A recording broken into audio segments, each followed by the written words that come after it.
Everyone, I am doctor Richa Singh, medical director उर्वरा fertility centre. और आज हम बात करने वाले हैं उन टिप्स के बारे में जो पेशेंट्स को हमेशा पूछनी होती हैं। उन क्वेश्चंस को पूछना होता है कि एम्ब्रियो ट्रांसफ़र यानी कि भ्रूण डालने के बाद हम क्या करें।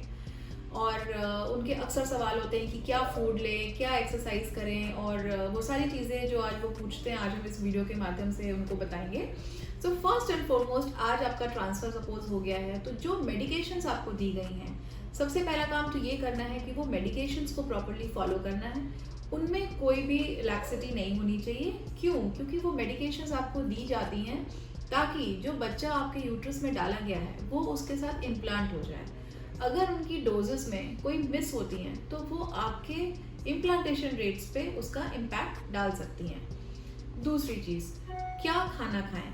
घर से बना हुआ जो भी खाना होता है वो पेशेंट्स को खाना चाहिए नेक्स्ट 15 डेज तक। क्यों? क्योंकि कोई भी इन्फेक्शन हम नहीं चाहते हैं आपको हो, चाहे वो फूड के माध्यम से हो चाहे किसी भी माध्यम से हो। तो घर का जो भी बना खाना होता है वो आप खा सकते हैं। बाहर का फूड, जंक फूड, बाहर के पैक्ड मटेरियल्स, ये सब आपको अवॉइड करने चाहिए। थर्ड, एक्सरसाइज या फिजिकल एक्टिविटी। आपको क्या ध्यान रखना है? सबसे पहले एक चीज़ हमें ध्यान रखनी है कि चूंकि अब हमारा बेबी हमारे यूट्रस के अंदर है तो हमें उसको एक पीसफुल एनवायरनमेंट देना है। तो कोई भी एक्सर्शनस एक्सरसाइज, चाहे बहुत ब्रिस्क जॉगिंग हो गई या ब्रिस्क जिमिंग हो गई या कोई ऐसी चीज़, सीढ़ियाँ बहुत ज़ोर ज़ोर से चढ़ना, दीज आर नॉट सजेस्टेड। और neither a complete bed rest is also suggested, यानी कंप्लीट बेड रेस्ट नहीं करना है। बहुत सारे लोग फ़ोन करते हैं, मैम करवट ले लें, ये कर लें।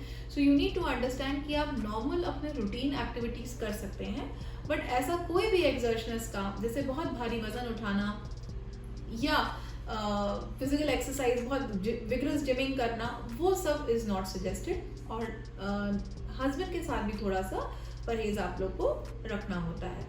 देन नेक्स्ट, सबसे इम्पॉर्टेंट जो फेज़ होता है, ये जो 15 डेज़ का, जब आपको एम्ब्रियो ट्रांसफ़र कर दिया जाता है और आपके रिजल्ट आने में जो टाइम होता है, उस ड्यूरेशन में जो स्ट्रेस होता है उस स्ट्रेस का मैनेजमेंट करना। क्यों?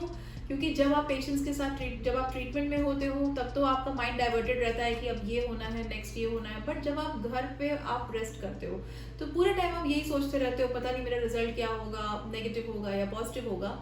उस ड्यूरेशन में आपको स्ट्रेस होता है और स्ट्रेस की वजह से आपके इम्प्लांटेशन पे उसका असर पड़ सकता है।